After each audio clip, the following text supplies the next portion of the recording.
Friends, মই চেনাজ চুলতানা, মোৰ YouTube channel চেনাজ চুলতানালৈ আপোনালোকক স্বাগতম জনাইছোঁ। এয়া মই আপোনালোকক দেখুৱাইছোঁ ভোট জলকীয়া গছত এটা ভোট জলকীয়া লাগিছে নতুনকৈ। গতিকে কেনেকুৱা ভোট জলকীয়া গছনো ৰুব তাকে মই আপোনালোকক জনাওঁ আৰু মই কেনেকৈ ৰুইছিলোঁ।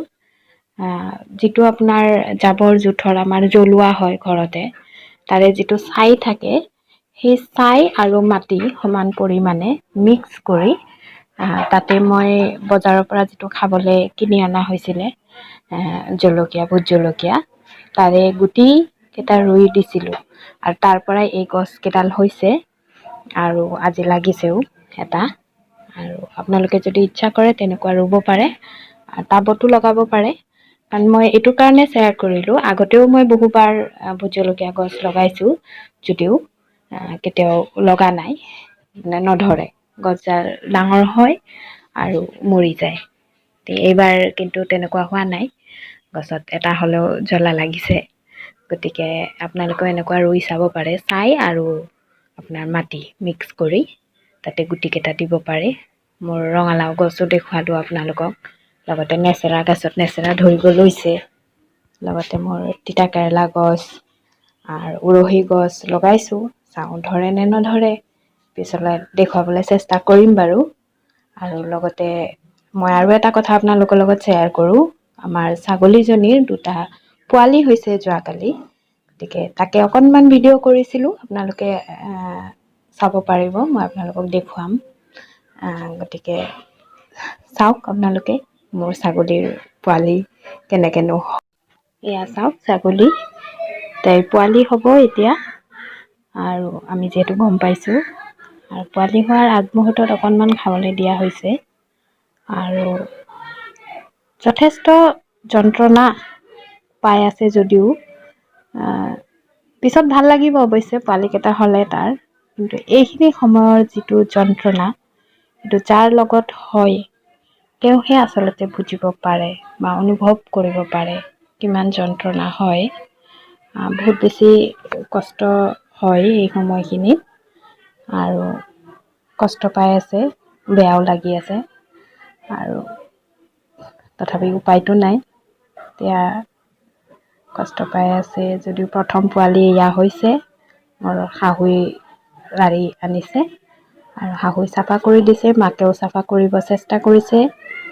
আৰু শাহুৱে ধুনীয়াকৈ এখন কটন কাপোৰেৰে ভালকৈ মচি চাফা কৰি দিছে আৰু ধুনীয়াকৈ চাফা কৰি আছে শাহুমা মোৰ। আৰু কিছু সময়ৰ পিছতে চাওঁ কি হয়। ভালকৈ চাফা কৰোঁতেই তাৰ কিছু সময় পিছতে আৰু এটা পোৱালি হৈছে। চাওক আপোনালোকে, এইটোকো মোৰ শাহুমাই ভালকৈ চাফা কৰি দিব, চাফা কৰি আছে। মুখৰ ভিতৰখন, ভৰিবিলাক বা গাটো মাকেও চেষ্টা কৰিছে চাফা কৰিব। লগত সিহঁতে যিহেতু ভালকৈ নোৱাৰে, গতিকে শাহুমাও ভালকৈ চাফা কৰি দিছে কাপোৰেৰে আৰু ভালকৈ চাফা কৰি আছে, চাফা কৰি দিছে। ভাল লাগিছে, 2টা পোৱালি হৈছে, এটাই একেবাৰে বগা আৰু এটা একে নিখুঁত ক'লা। ভাল লাগিছে। আৰু এয়া চাওক মাকৰ মৰম।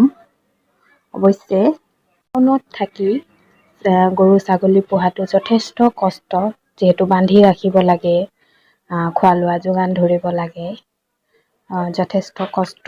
দৰৱ দি আহিলেও চাই থাকিব লাগে, তাৰ কাৰণে যথেষ্ট কষ্ট। জেগাও নাথাকে, কম চবফালে ঘৰ পথাৰ যিহেতু নাই। আৰু এইখিনি ক্ষেত্ৰত মোৰ শাহু শহুৰে বহুত কষ্ট কৰে কাৰণেহে মই পাৰিছোঁ অৱশ্যে। আৰু একচুৱেলি মোৰ ছাগলীটো মোৰ ছোৱালীজনীয়ে ভাল পায়, ছাগলী ভাল পায়, সেইটো কাৰণে নানায়কে দিছে তাইক। আৰু এতিয়া এটাৰ পৰা 3টা হ'ল, তো ভালেই লাগিছে। শাহু শহুৰেই বেছিখিনি কষ্ট কৰে, শহুৰ যিহেতু এতিয়া ঘৰতে থাকে, তেখেতেই চোৱা চিতা কৰে বা খোৱা লোৱা যোগাৰ দিয়ে। অকণমান সময়ৰ কাৰণে দৰৱ দিবলৈ যায়, বান্ধি ৰাখিব লগা হয় আৰু সেইটোতো উপায় নাই, বান্ধি ৰাখিবই লাগিব। গতিকে এতিয়া 2টা পোৱালি হৈছে, খুব ভাল লাগিছে। ভিডিঅ'টো আপোনালোকৰ লগত শ্বেয়াৰ কৰিলোঁ, দেখুৱালোঁ। আপোনালোকে জনাব কেনেকুৱা লাগিছে ভিডিঅ'টো চাই কমেণ্টত জনাব আৰু ভিডিঅ'টো চাই যদি ভাল লাগিছে লাইক কমেণ্ট শ্বেয়াৰ লগতে ছাবস্ক্ৰাইব কৰিবলৈ নাপাহৰিব ধন্যবাদ